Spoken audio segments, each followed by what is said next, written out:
Idaho Matters podcast is brought to you by St. Luke's On-Demand Virtual Care, which allows patients to see a provider from their home using a computer or smartphone with on-demand care for common ailments such as a cough, sore throat, or a sinus issue. More information at stlukesonline.org. In collaboration with Boise State Public Radio, the Community Library presents a new podcast, Sheep Stories. I'm host Vance Cunningham. Join me as we listen through the archives of the Trailing of the Sheep Festival to learn about the Scottish, Basque, and Peruvian immigrants foundational to the sheep herding industry over the past century. Hear their stories of traveling to Idaho and learning the language of the sheep. Find Sheep Stories wherever you get your podcasts and at boisestatepublicradio.org.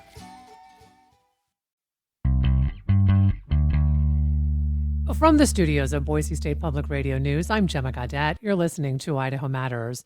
Yesterday, Turning Point USA founder Charlie Kirk was assassinated while speaking on a college campus in Utah. And last night, a crowd gathered on Idaho's State House steps to remember Kirk. Now, this is yet another in a growing chapter of recent political violence in America. In June, Melissa Hortman, who was a member of the Minnesota House, was assassinated at her home along with her husband. So from shootings to vandalisms, we wanted to have a conversation about political polarization and attitudes towards political violence in American politics today. So joining us now is Jeffrey Lyons. He's associate professor at the School of Public Service with Boise State University. Jeff, thanks so much for coming on the show today. Yeah, thanks for having me. So your focus is on American politics, including public opinion and political behavior. So what kinds of things do you study in particular? Yeah, that's right. I mean, at a very fundamental level, I'm interested in what people think about politics and why. And in the United States today, much of that comes down to questions about partisanship and polarization and how we view one another in society. You've actually been studying politics and polarization for, I believe, a decade at least, at Boise State and before that at the University of Denver. What changes over time have you seen? So it's a great question. You know, one of the things that we've really observed, and this is mostly looking at survey data and kind of experimental data, is how Americans have come to view one another. And so if you go back, decades, we've certainly always had sharp divisions about policy, about, what Mhm. kinds of things government should do. A really big shift that's happened over the past 10 to 20 years, and especially probably accelerated in recent years, is how we're looking at each other across partisan lines. And we've seen this deepening of disgust, essentially, with one another. The Democrats and Republicans don't just disagree about what government should do, but they don't like each other. And they've started to take steps in their minds to think that the others are not good people. They're describing each other with traits like lazy, dishonest, unintelligent, right? And so there's been this movement towards sort of this group polarization and how we view one another in society that's actually removed from policy and a lot of the things that perhaps we used to disagree on going back several decades. So in your opinion, Jeff, how polarized is America and American politics right now in this moment? Yeah, I mean, deeply, deeply polarized. And so it's hard to know, like, is this the most polarized we've ever been? People will certainly come and say, well, no, we fought a civil war in the 1860s. And that's true, right? So that Hmm. probably is a deeper level of polarization. But there is something really striking about the degree to which Democrats and Republicans in society dislike one another and are seeking to disassociate from each other.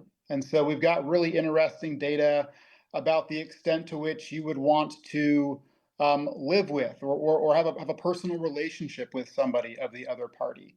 And we do see really big changes over time in that. It used to be the case that people would say, I may disagree with this person on politics, but I'm Hmm. okay being their friend. Or perhaps, I'm okay going on a date with somebody who thinks differently about politics. That's very different today. And so politics, in many ways, has entered parts of our lives that we normally would think of as completely apolitical.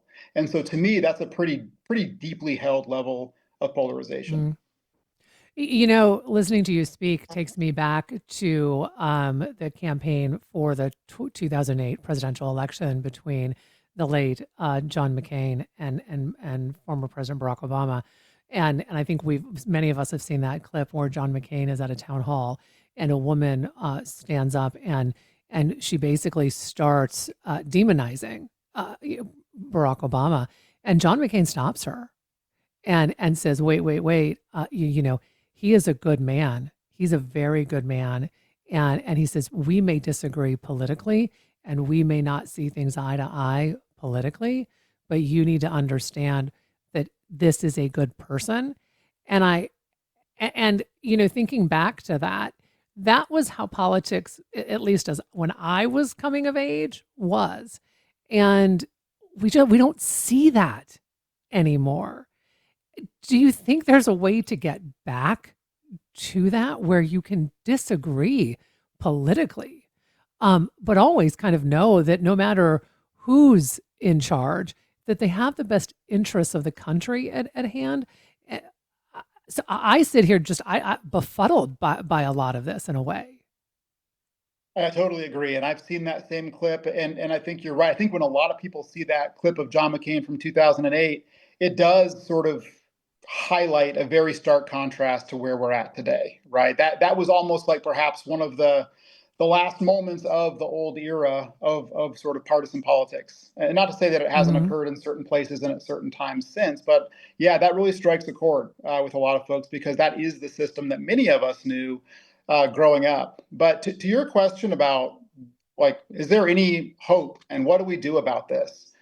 There certainly is some evidence that when you actually bring people together to have civil discussions in forums where they are genuinely seeking to understand one another, that does boost tolerance. And tolerance, we know in a democracy is so important, right? Tolerance is the notion that I may disagree with you, but I still think that you retain the same rights that I have, that you shouldn't be persecuted for our differences, things like that. And so there is evidence that when we actually do these things and we actually do have conversations across lines of difference, that there can be positives that come from that. And I look at some of the Mhm. things that are happening at Boise State right now, and we're making efforts to do these kinds of things.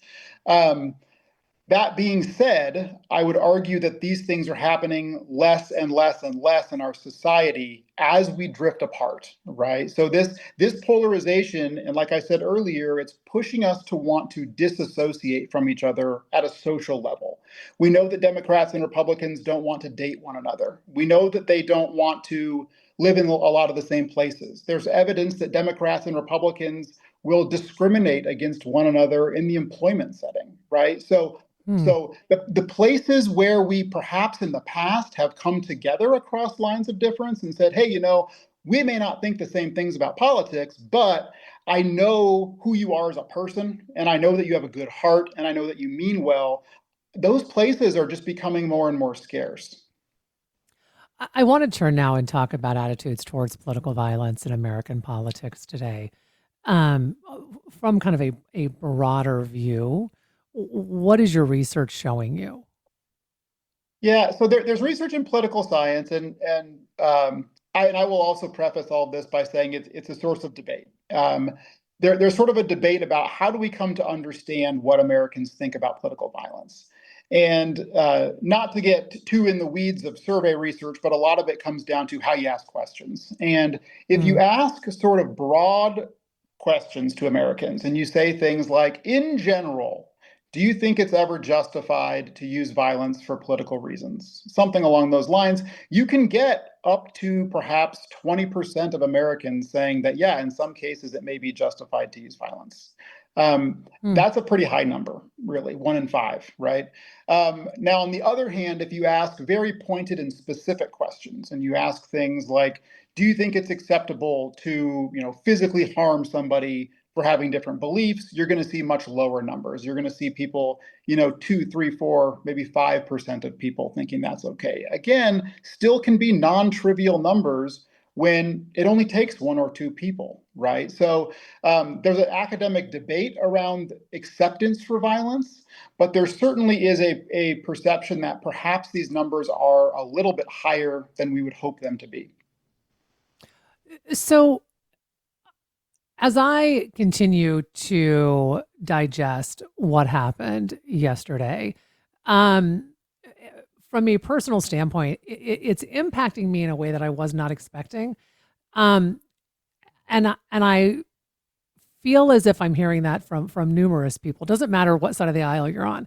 And I'm wondering, Jeff, if this is a potential turning point in politics today. And what I mean by that is it feels, and you have the research, so you tell me if I'm wrong, that political violence has ramped up. I mean, as I mentioned in the introduction, this is not the first political assassination this year. There were 4 people shot, 2 people killed in Minnesota in June. Representative Melissa Hortman and her husband lost their lives. They were ambushed at their homes.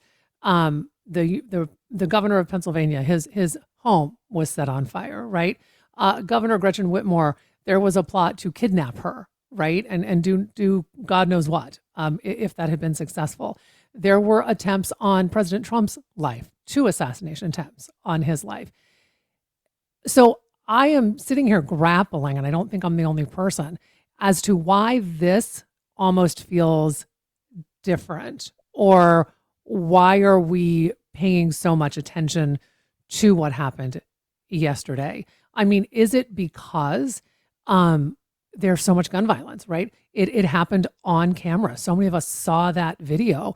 There were 3,000 plus people who saw that, who are going to be traumatized by this.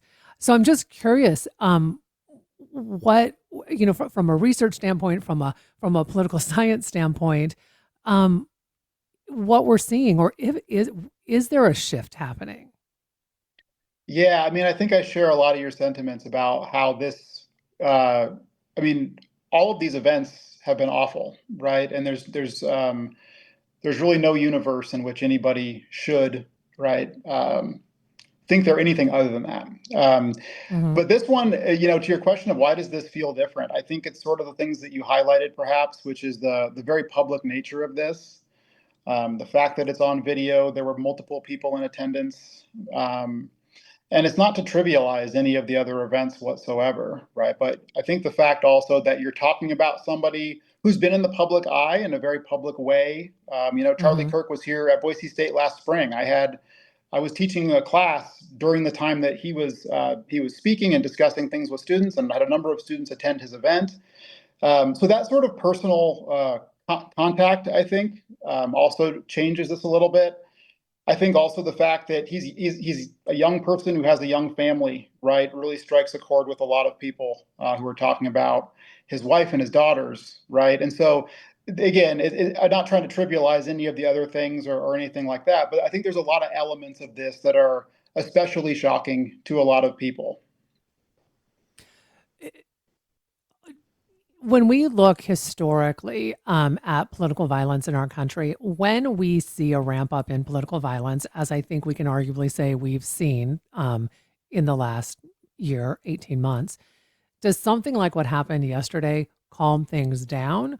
Or should we be prepared for the possibility of even more political violence and retribution based on this polarization that we're seeing in America today?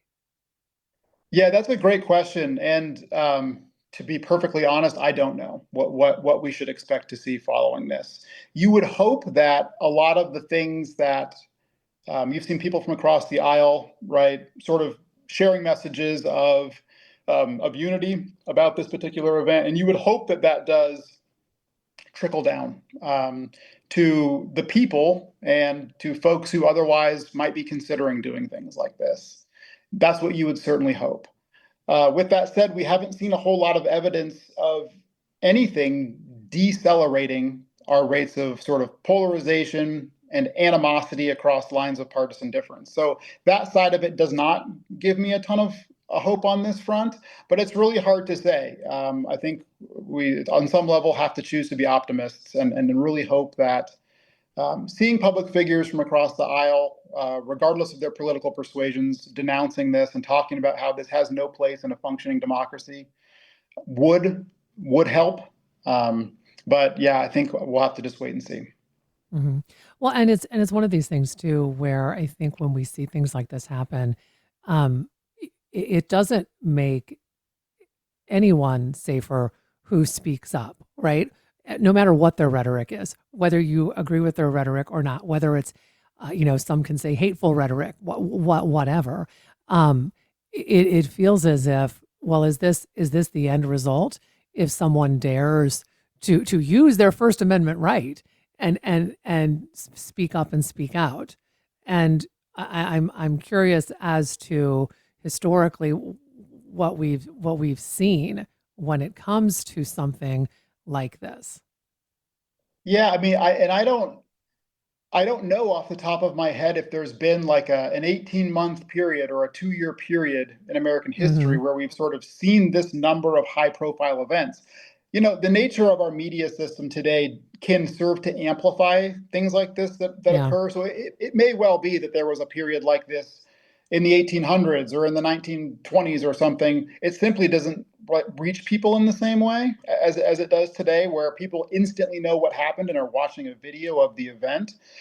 I do think that because of that, that's part of why this certainly feels different, though. And so there simply may not be a good historical analogy to look back and say, well, when this occurred, we certainly had some very high level political violence in the late 1960s, and whether it's the assassinations of John F. Kennedy or Martin Luther King Jr., those might be somewhat analogous sorts of events to what we've seen Hmm. over the past 18 months with the assassination attempts on President Trump and the events you discussed in Minnesota, and then this.